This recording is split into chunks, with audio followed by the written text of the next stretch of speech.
Mr. Slaughter, and after you had sent me that message, I did a little bit more work, and I have added the prices and some photos, as you can see. So destroyers are for protecting large groups of ships. Protecting large groups of ships and hunting submarines. Because if they didn't, the subs could destroy entire groups of ships.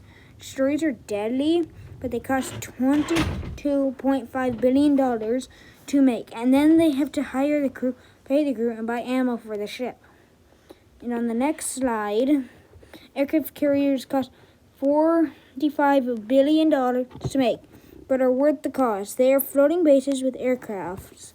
The aircraft travels in fleet aircraft, meaning aircraft carriers. Aircraft travels in fleets of 10 ships. The aircraft carrier is the most expensive ship. The Navy needs to buy airplanes and helicopters for the ship. In addition to other aircraft, the Navy needs supplies such as fuel for the aircrafts and supplies for the crew. Warships are the most heavy of the Navy's ships. They're basically tanks. They cost $102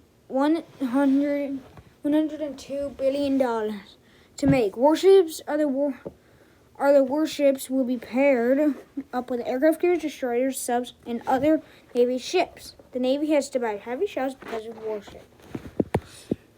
Cruisers are not very armored. They have light armor. They are mostly for transportation, and they cost $1 billion to make too much build. The supplies cost a lot, though, because of all the food that was mistyped much build.